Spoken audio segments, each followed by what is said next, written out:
This is the X-Zone Broadcast Network, broadcasting worldwide on broadcast affiliates and satellite program providers, including CNN Broadcast Network, Sirius Satellite Network, Star Media, Good News Radio Network, Angel Broadcast Network, Wiki Broadcast Network, and WPBN TV. For more information on the X-Zone Broadcast Network, visit us at www.xzbn.net.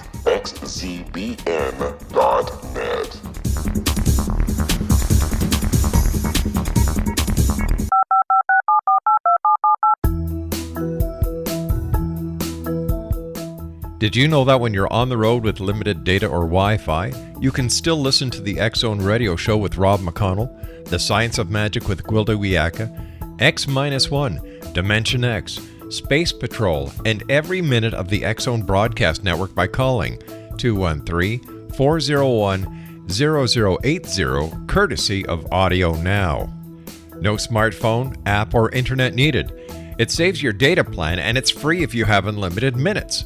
Call 213-401-0080 to listen on any phone, anytime, anywhere. Remember 213-401-0080 for the best of the paranormal, parapsychology, and sci-fi radio programming anywhere, 24/7, 365.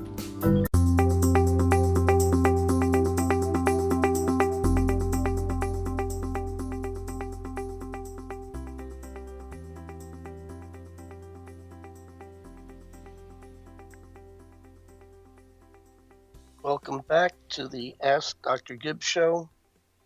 Today, we're going to have a change of pace. I'm going to introduce a new topic I call the truth about effectively coping with anxiety, depression, frustration, and stress, mainly without needing to use drugs. I know you're all going to be thrilled with this topic. I'm sure that everyone is acquainted with the feelings of stress and anxiety and so forth that seem to be all pervasive worldwide. It's a real fun topic, and if I can stop being facetious about it, it's really an extraordinarily complex and important topic. I hope I will stir your interest, and if you have friends, family, people who are feeling as if it's difficult to get out of bed, this is the topic for you and them. So drag them into the broadcast. And I think that I have, immodestly speaking, a truly major breakthrough in effectively dealing with these extremely painful affects. More of that in a minute. To this end, we have some unfinished business to attend to. This is the 10th broadcast of the Ask Dr. Gibbs show. And for the first 9 of those who have been following this, I've been speaking mainly or exclusively about the intellectual challenges and emotional power of meaningful coincidences named synchronicities by Jung, and how to practically apply them so to your personal benefit.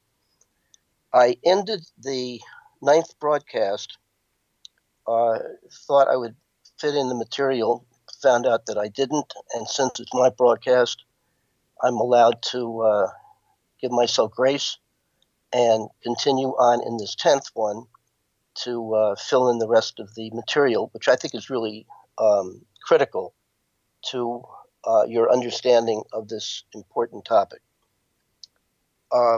First, to introduce this, I want to tell you about one of the most remarkable synchronicities I've ever heard, which happens to be one of my own. And I say that truthfully, it does happen to be one of my own, but I think you will see when I mention it, it's pretty impressive as it stands. I call it Wittenberg's device used as a diagnostic tool. The name of this remarkable synchronicity is Wittenberg's device used as a diagnostic tool. Now, I'm sure most of you are probably scratching your head and saying, what is he talking about? Well, I'll tell you in a couple of minutes. This is a representative synchronicity, one of the most remarkable ones I've ever had, which came at a critical point in my desire and just beginning to write the book of summing up my 40 to 50 years of trying to understand and apply the understandings to decoding the implied messages that synchronicity seems to be. By the way, if you happen to be interested in looking at an overview of my book, please go to Amazon, plug in Gibbs Williams, and look for the title, Demystifying Meaningful Coincidences, ... Synchronicities. The subtitle is The Evolving Self, the Personal, not the Collective, the Personal Unconscious, and the Creative Process. You'll get a reasonably good overview and some summaries of what I'm attempting to do. Let me give you briefly the synchronicity as I experienced it. Excuse me. The synchronicity is, as I was writing an article, and the article that I wrote was called The Tiger's Tail, The Game of Golf, and the Game of Life. As I was writing this article, I was relating my analyst. I was in psychoanalysis at this time, and my analyst periodically or aperiodically would come up with this very cryptic two-word assertion, which sounded really fascinating for a couple of reasons. It seemed to make some kind of intuitive sense, but I couldn't translate it into what is this? This is a riddle. What is he talking about? It was, in my mind, it was no less powerful and cryptic than Einstein's famous E equals mc squared. So his cryptic remark was, time equals libido. Time equals libido. What was this man talking about? We will continue after a break.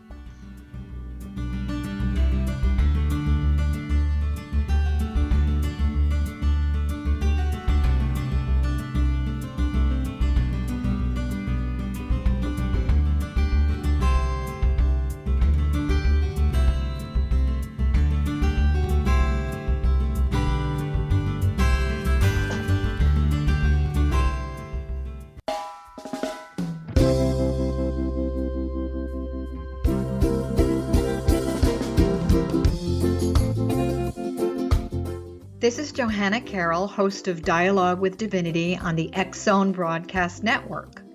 While walking along Kaanapali Beach in Maui this past year, I kept discovering all these shells and coral in the shape of hearts. My dialogue with Divinity was very simple. Do you want me to do a retreat to heal people's hearts in Maui next year? And of course, the answer was yes.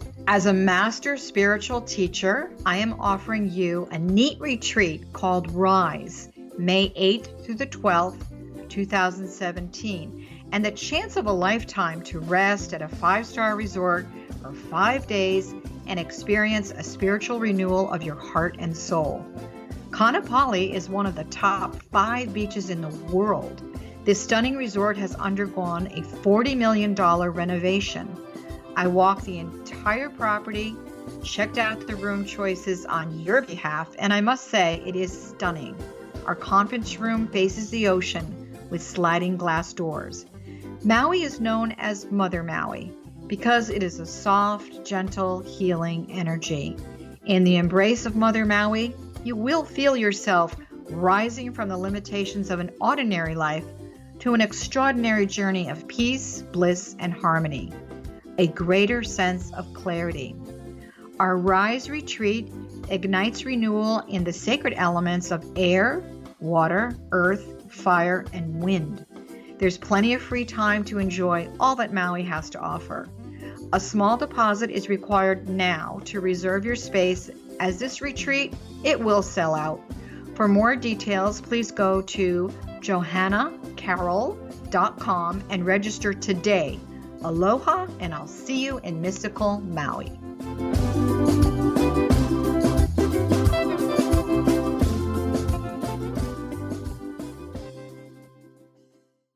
How would you like to be able to read other people's minds? Well, the next best thing is here. When you know how to read a person's name, you know how the person thinks, feels, and behaves.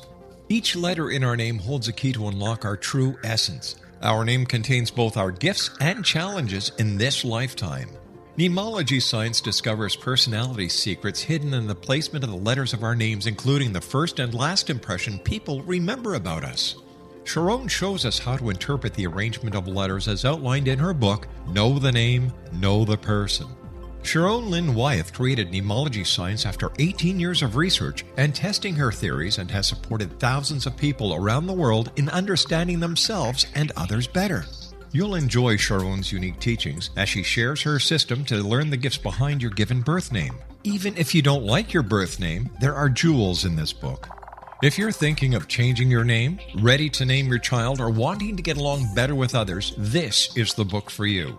If you'd like to improve your relationships and change your life for the better, get the book today, Know the Name, Know the Person, or visit www.knowthename.com. That's www.knowthename.com.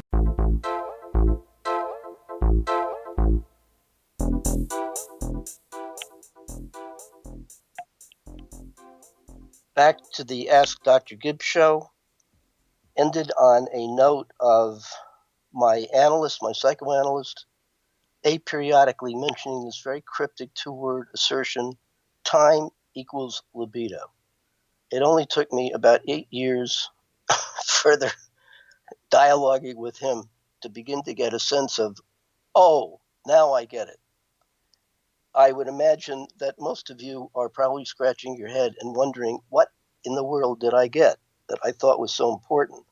Now, more important is that at the time when I had this synchronicity, the context was, and let me say parenthetically, here is why I think it is absolutely necessary that if you're going to get the rich experience associated with big synchronicities like the one I'm about to tell you, you have to know the context. The context means the situational context. What were you thinking at the time? What were you preoccupied with? And there's the psychological context of what is going on in you in the way of some preoccupation with some issue that seems to be unresolved, and you're looking for answers to big problems.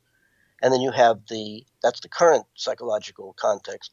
The more distant psychological context is the rest of your life, starting as far back as you can. In other words, it is assumed that problems in the present have a psychological origin. Many of them, if they're big, often occur in childhood, and you keep repeating the same thing on a theme and variation.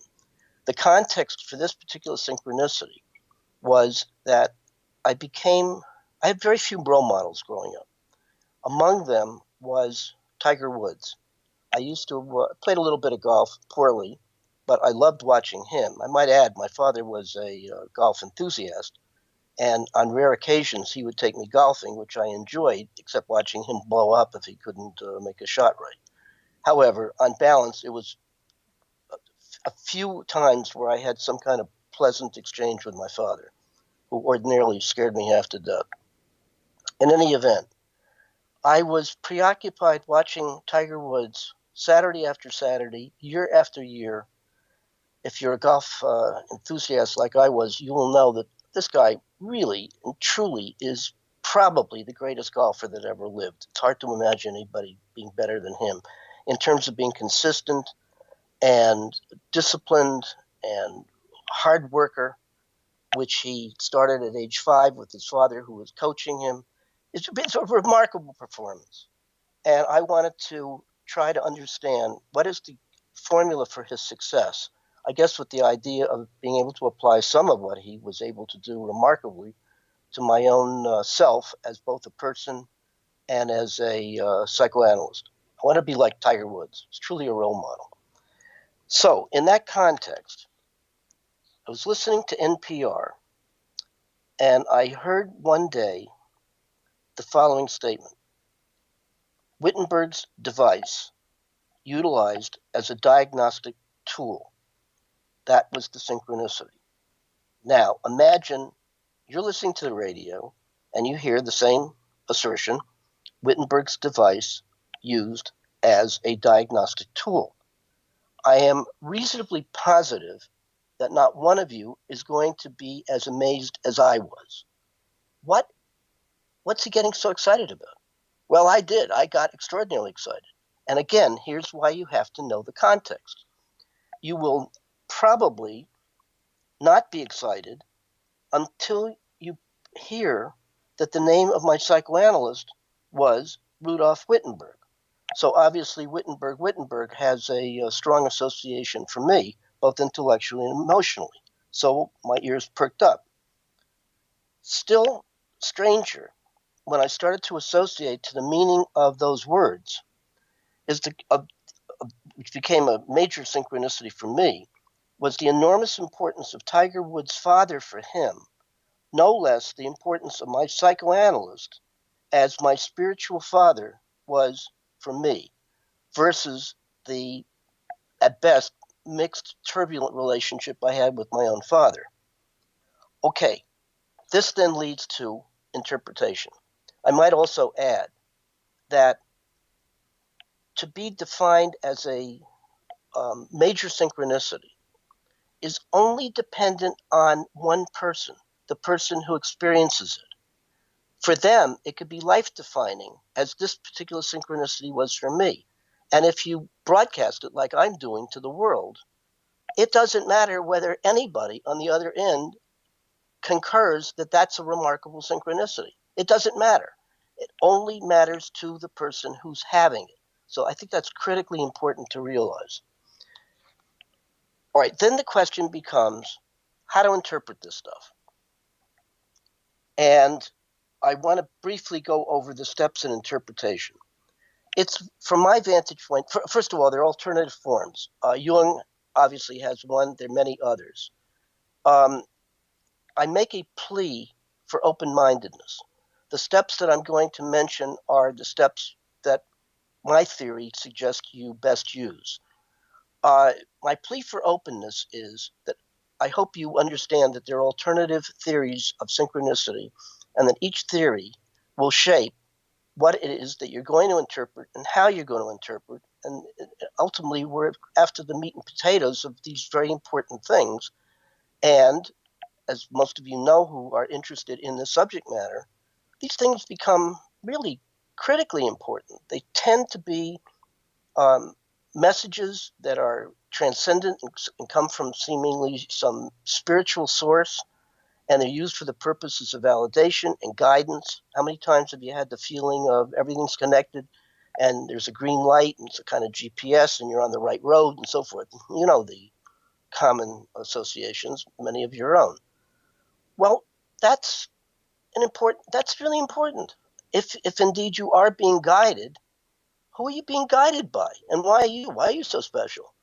And it does presume that there's a sense that everything is connected and that you're involved in some kind of spiritualized connection, or you're connected to some kind of spiritualized transcendent realm of experience, and somebody up there, or consciousness or whatever, is noting you and noting you've got a problem and that you're stuck, and it's going to provide some kind of guidance and some kind of tool for helping you problem solve. Well, Freud was fascinated with this occult material, and he and Jung had many long discussions about the meanings and the interpretation and the implications. And a large reason for their major split was over their attitudes to what's really going on. So Freud asks the question of Jung, is what he's saying and believing and asserting accurate? Is there a spiritualized realm of transcendent experience? And if so, define your terms.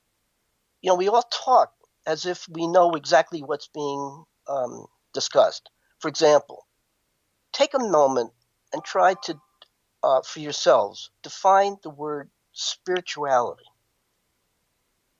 I think you're going to have a big, hard time of it. That's not an easy concept.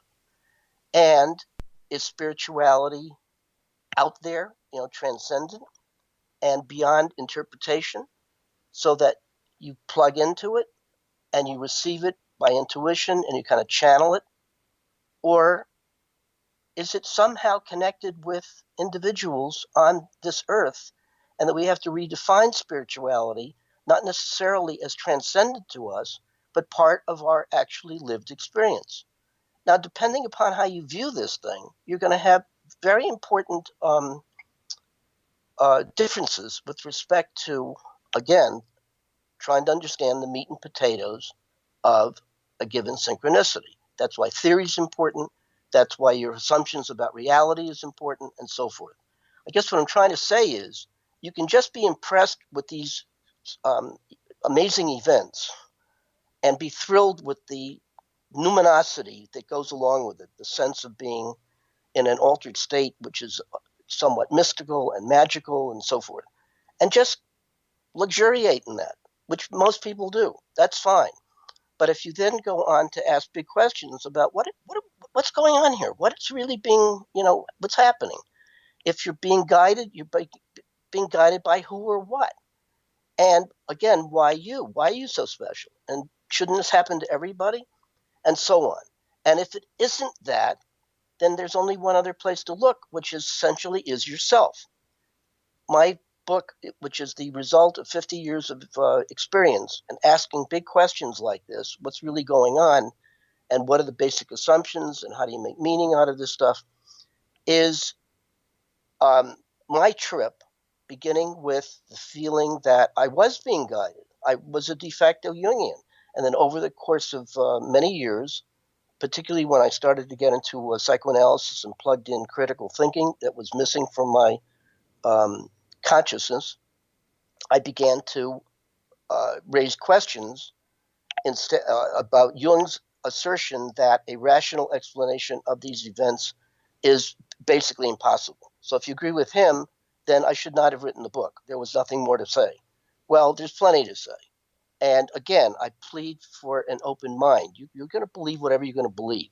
But I think it's valuable to try to understand the various theories that are out there, so you can benefit with respect to, again, the meat and potatoes of how to decode these messages, and if so, how to milk them for how the richness that I think that they contain. So back to the decoding. Before I do that, let me again indicate that with respect to theories, there are basically two. There's the Jungian, and then there's the inferred combination of Freud and Williams. I have a table, which I went over, but I want to go over again because I think these are the kinds of concerns that everybody should have if you're going to make a serious investigation of these things. This is, let's call it an implications table. So I have a number of overview ways of conceiving these things, such as what's the source of knowledge, the location, the method of transmission, the implications for change and changing, the meaning of these things, the relationship between synchronicities and your consciousness, the relationship of these things and yourself, and if you were in therapy, the role of the therapist. Now, just briefly, with respect to the source of knowledge, Jung's source would be archetypal knowledge. Mine would be their messages generated by yourself. In terms of location, Jung says they're transcendent to the person. They're above interpretation. They're just there, and you plug into them. Mine is they're inside, and you always bring something of interpretation of yourself to understanding the nature of a given synchronicity. With respect to method of transmission, the method that Jung would use is these things are revealed. They're unmediated. You don't think about them. They're intuited. They're channeled. From mine is they're experienced. They're the result of working through which is the result of struggling with struggle to understand to arrive at a solution to a problem step by step. It isn't just you got a problem, you just don't instantly have a experience of the answer. You got to work at it. We will continue on in a couple of minutes.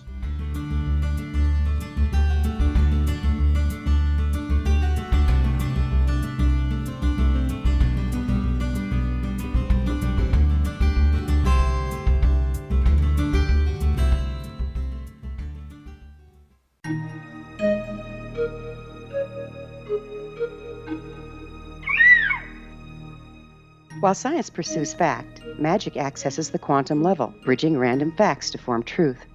As long as science and magic remain separate and polarized, the truth cannot be known.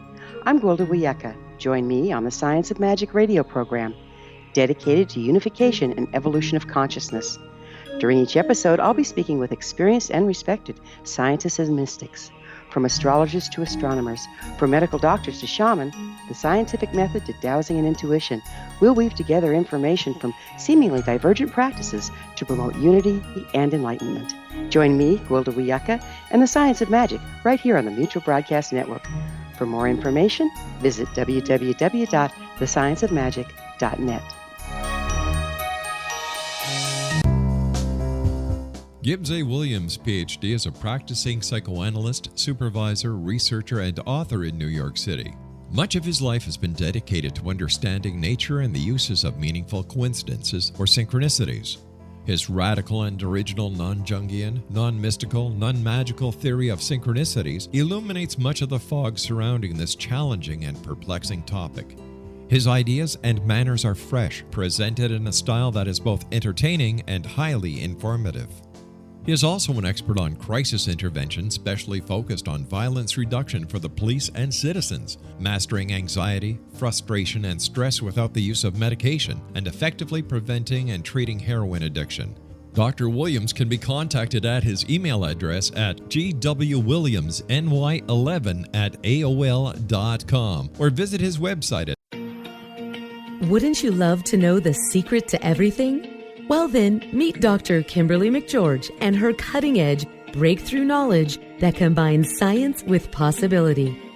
Dr. Kimberly brings real-life answers and healing to those open to alternative solutions. She teaches solution-based programs and classes that will change all areas of your life forever. Specializing in conscious creation, intuitive readings, and energy medicine, you can rapidly shift health, relationships, business, and money and abundance challenges quickly. Receive her best-selling book, Secret to Everything, at no cost by going to secrettoeverything.com/X-Zone. That's right, transformation can start now. Just go to secrettoeverything.com/X-Zone and receive Dr. Kimberly's book for free. Afterlife expert Roberta Grimes was the first one to say that dying can be fun. Now her best-selling book, The Fun of Dying, is available in stores worldwide. So if you wonder whether death ends life, how it feels to die, or what heaven might be like, The Fun of Dying was written for you. And if you have always been afraid of death, or if you worry that your life has no meaning, let The Fun of Dying ease your fears and bring new meaning to your life. Nothing said in The Fun of Dying is based on the teachings of any religion. Instead, Roberta draws on evidence to explain how death happens, how it feels, and what comes next. A lot of the best death-related evidence was produced in the first half of the 20th century. When it is put together with recent discoveries, it tells a consistent and amazing story. Roberta Grimes blogs and answers questions at robertagrimes.com. Her wonderful book, The Fun of Dying.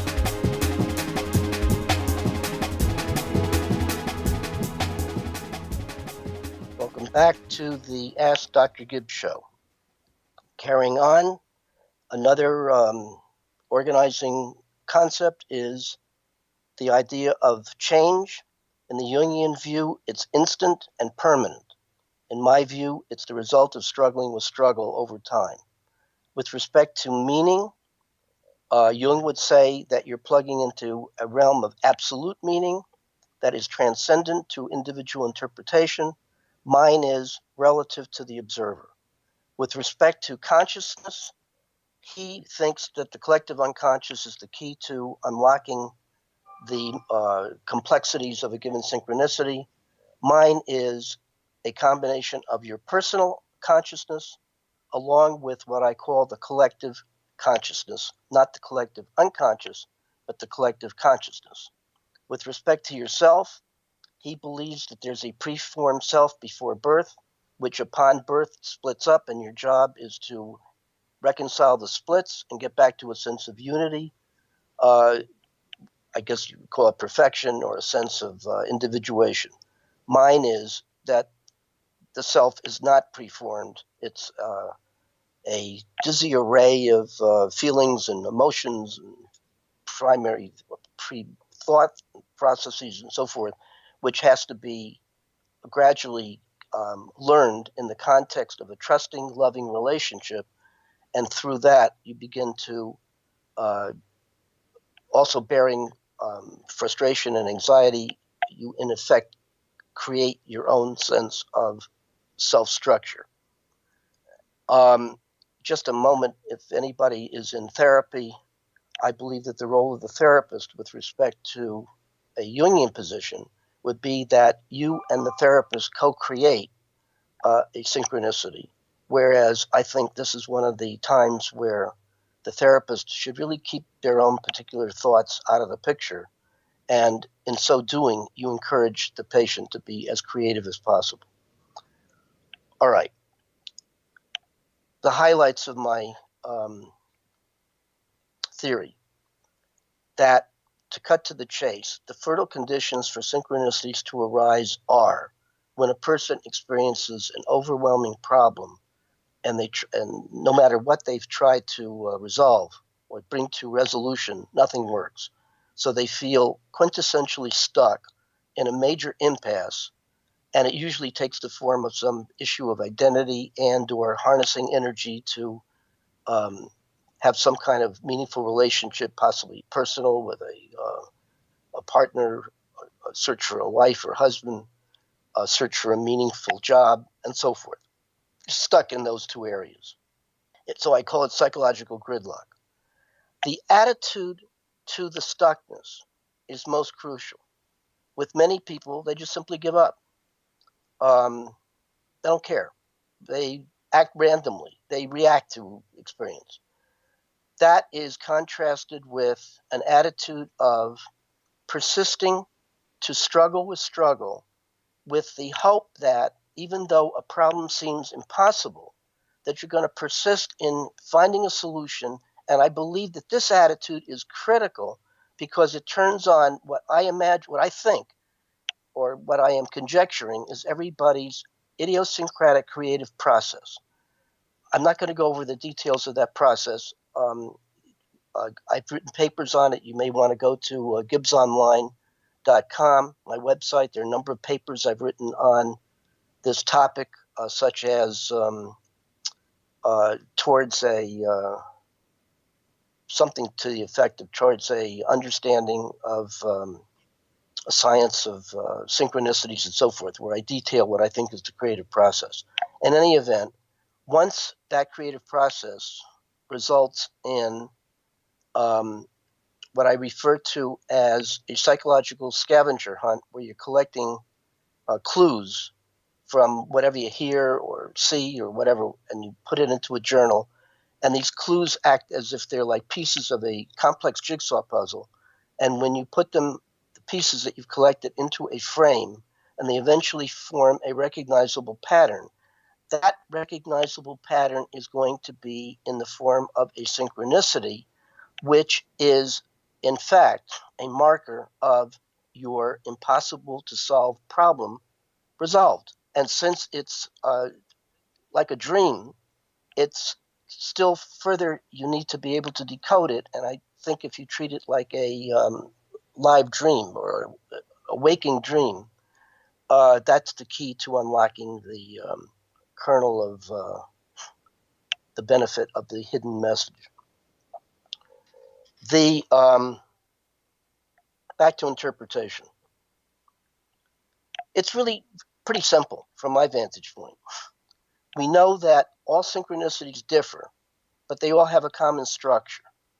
Briefly, you have an internal event, A, that is somehow linked to an external event, let's call it A prime. And the two events are experienced as exceedingly meaningful, but apparently uncaused.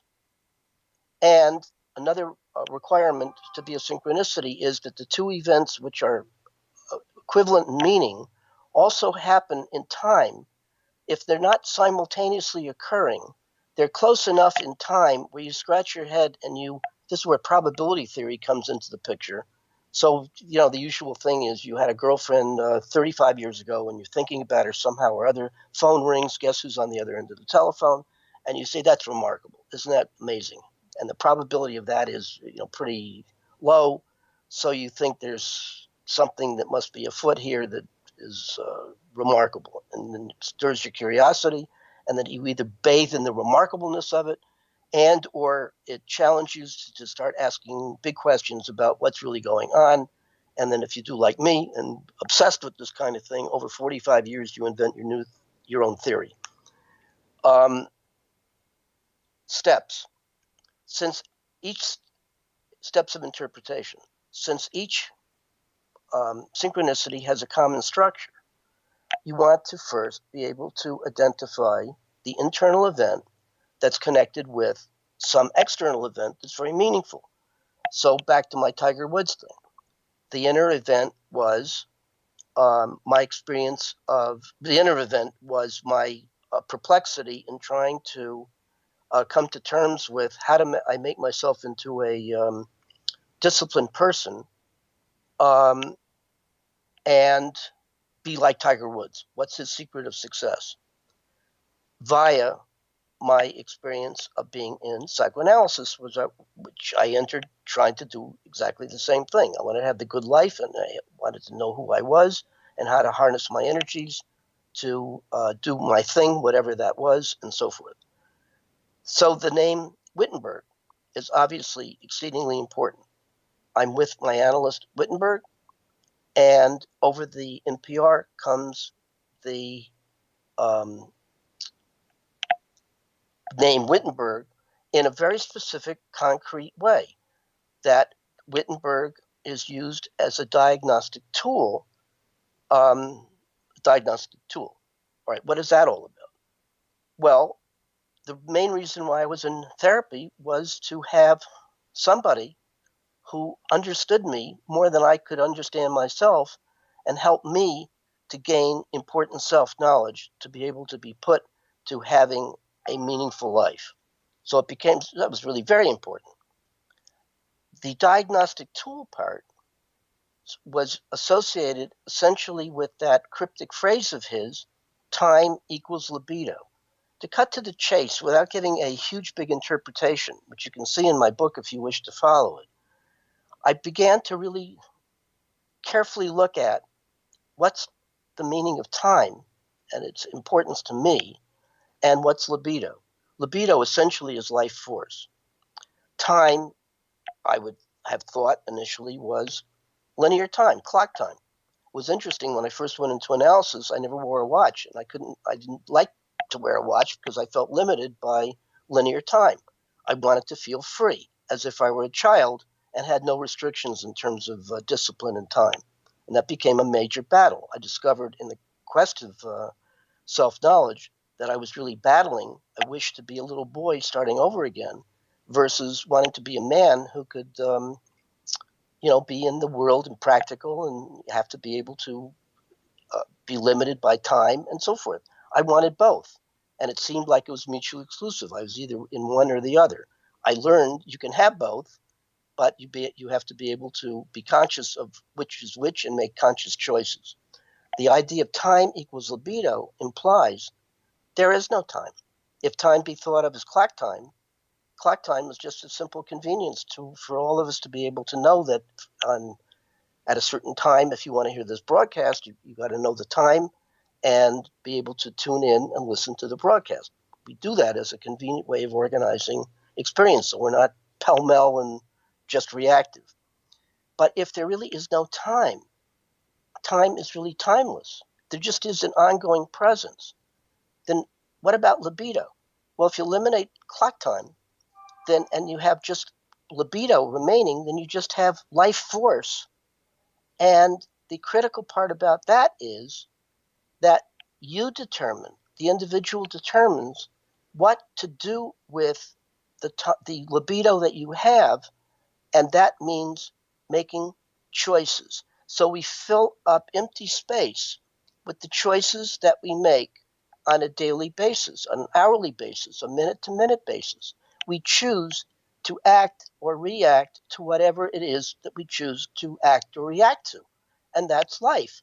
And a large part of reacting to anything is that as human beings, we tend to have issues, problems, in which we feel stuck from time to time. Life could be viewed as an endless array of one problem after the other. It's true. So that part of the solution to having the good life, it would seem to me, is to become aware of how to be a really proficient problem solver. Now, that gets back to my experience of synchronicities. I think if you take this thing really seriously, it addresses what I think are the two major problems of being alive. A, is there an ultimate meaning for my life, and how do you know it?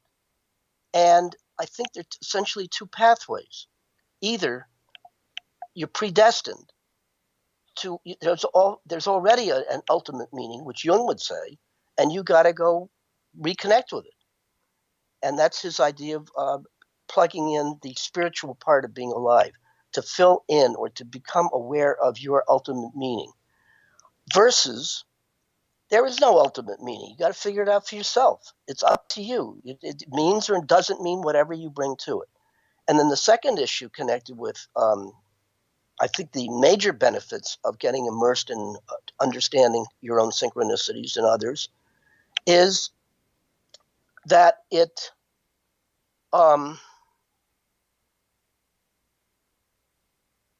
what is it? Isn't that funny? It's in my mind and out of my mind. Ultimate meaning. Not funny. I am drawing a blank, which I experience as perfectly okay. Let me just sit with that for a second.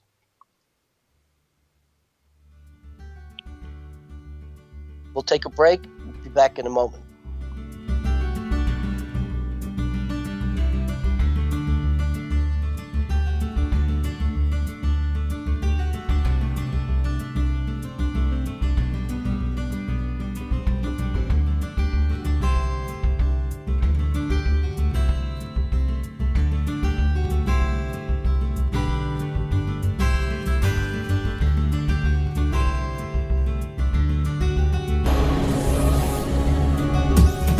This is the X-Zone Broadcast Network, broadcasting worldwide on broadcast affiliates and satellite program providers, including CNN Broadcast Network, Sirius Satellite Network, Star Media, Good News Radio Network, Angel Broadcast Network, Wiki Broadcast Network, and WPBN TV. For more information on the X-Zone Broadcast Network, visit us at www.xzbn.net.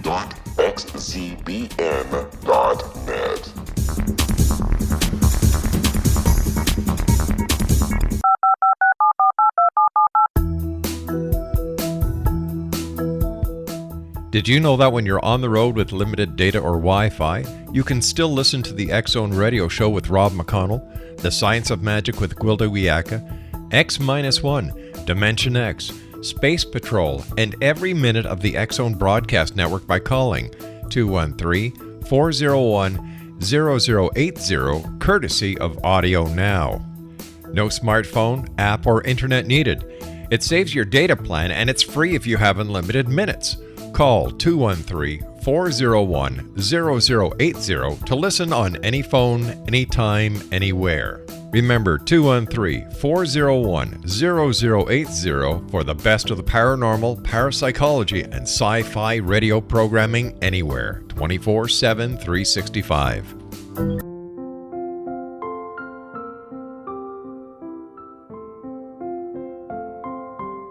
I am Dr. Carl O'Helvey, founder, president of a new cancer foundation focusing on evidence-based physical, mental, and spiritual interventions, including natural cancer cures, prayer, meditation, affirmations, nutrition, and other related holistic cancer prevention and cure modalities.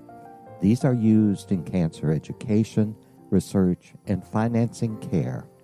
I ask for your help to continue this important work by donating at www.holisticcancerfoundation.com.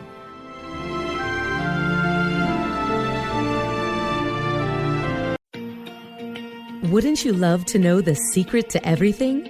Well then, meet Dr. Kimberly McGeorge and her cutting-edge breakthrough knowledge that combines science with possibility.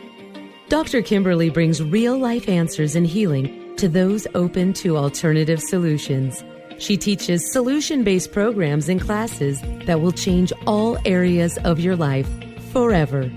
Specializing in conscious creation, intuitive readings, and energy medicine, you can rapidly shift health, relationships, business, and money and abundance challenges quickly.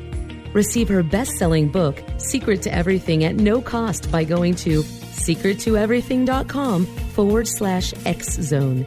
That's right, transformation can start now. Just go to secrettoeverything.com/X-Zone and receive Dr. Kimberly's book for free.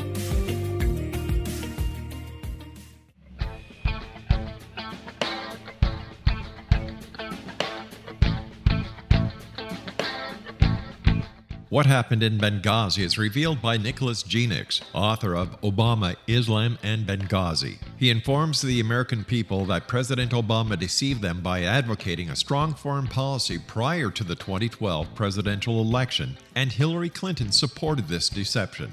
As the title infers, there is a connection between Obama, Islam, and Benghazi. Ample evidence informs Americans that Obama's early indoctrination in the Quran developed an affinity for Islam, why the Quran is the source of discontent in many countries, and why the Obama foreign policy deception led to poor military action and caused the loss of American lives in Benghazi. Genix provides 36 questions for the Select Committee on Benghazi to validate if Americans are justified to mistrust President Obama and Hillary Clinton. An overview of Obama, Islam, and Benghazi is presented on the website www.futureofgodamen.com. That's www.futureofgodamen.com. You're listening to the X-Zone Broadcast Network, www.xzbn.net.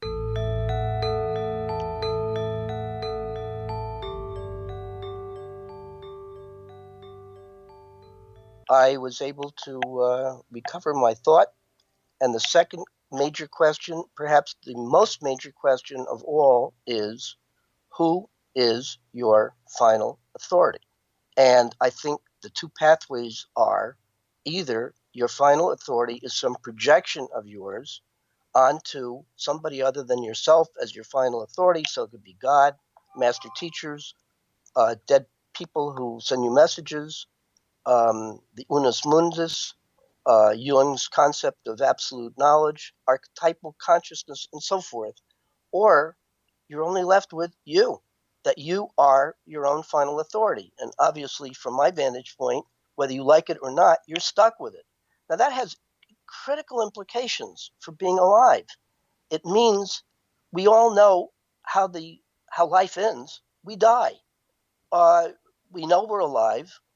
We have a realization of death, which you may or may not be interested in thinking about, and you have your own fantasies about what's going to happen after you're dead. Some people believe there's consciousness that continues on, at which point you're not really dead, you're just alive in a different form or whatever. But we really don't know.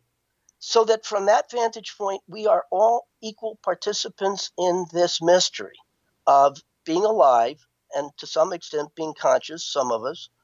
And that if you have a sense of consciousness, then you're able to talk about this with some degree of intelligence and objectivity.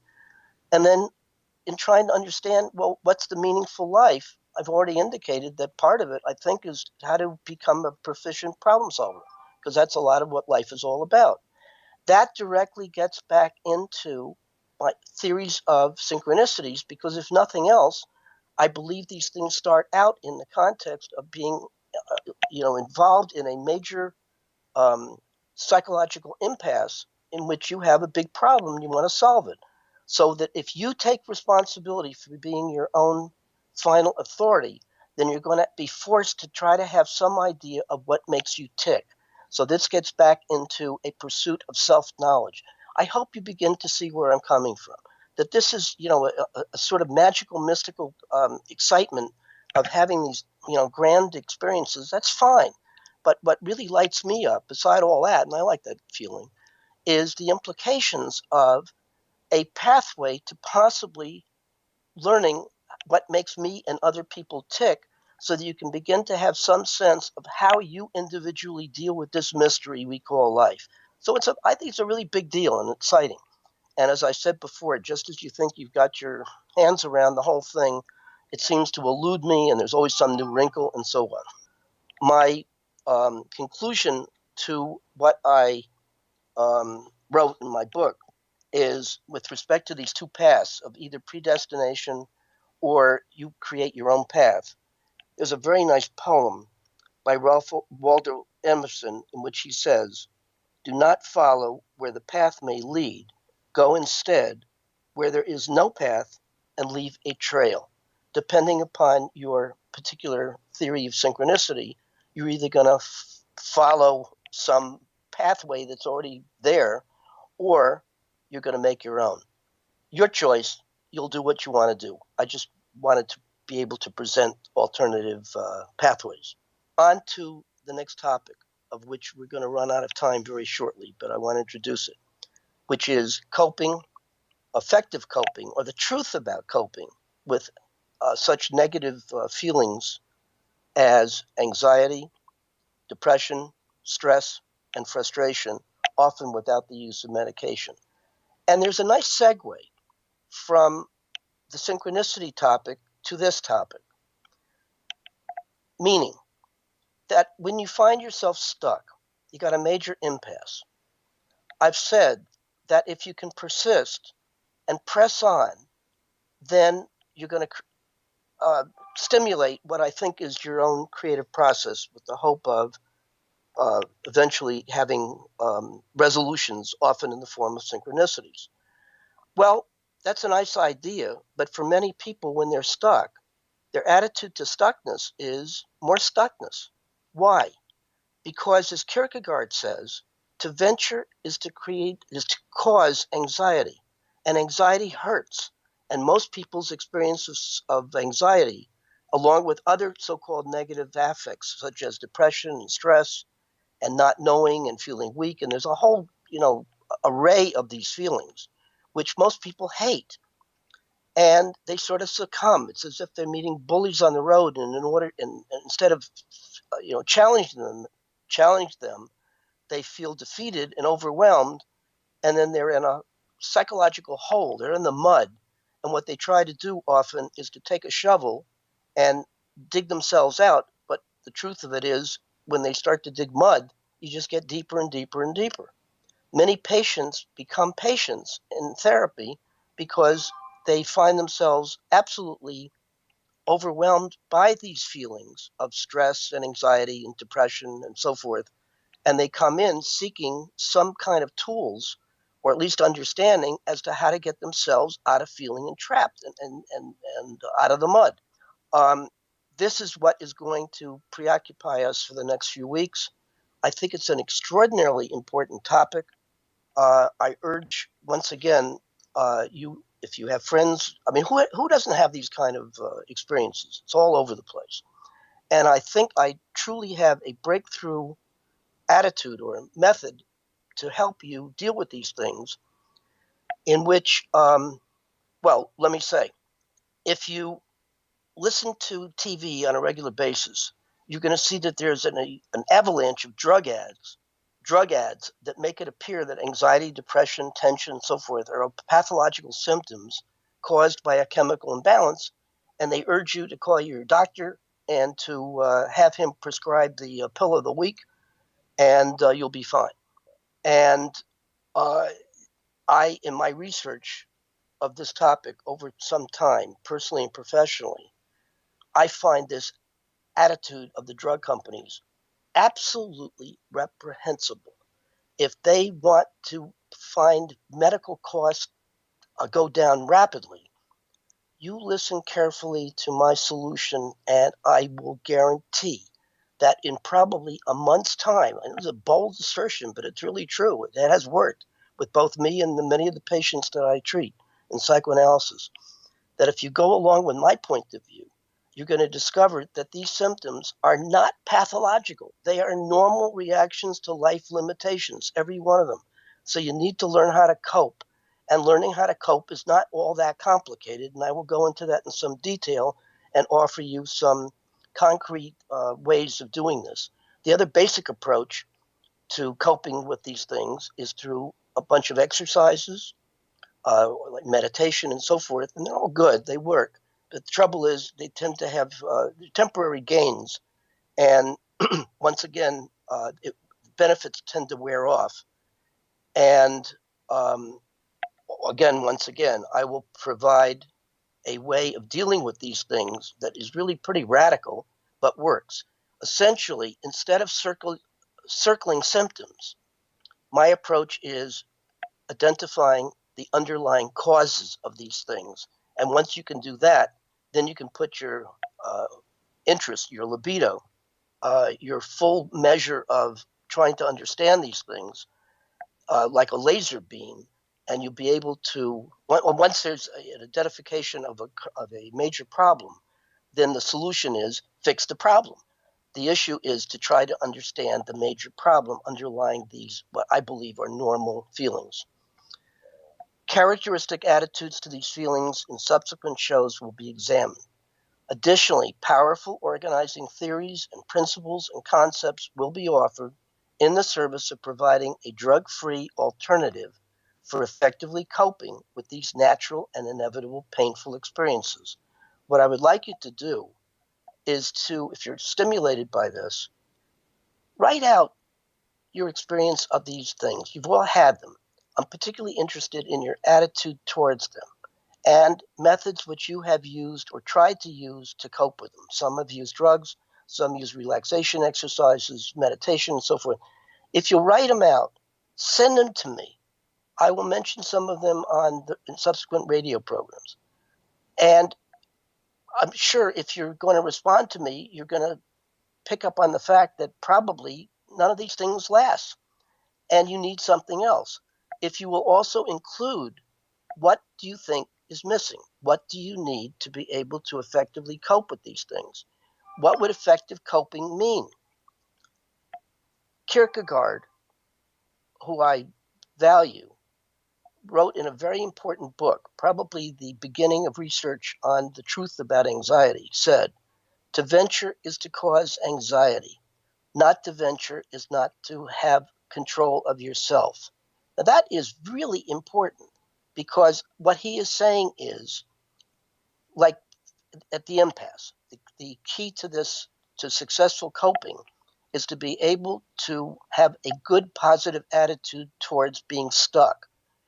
Most people's attitude is to avoid the feeling, and that's why popping a pill or smoking dope or what have you is often appealing, because these things are unpleasurable. They're felt as annoyances, intrusions, painful.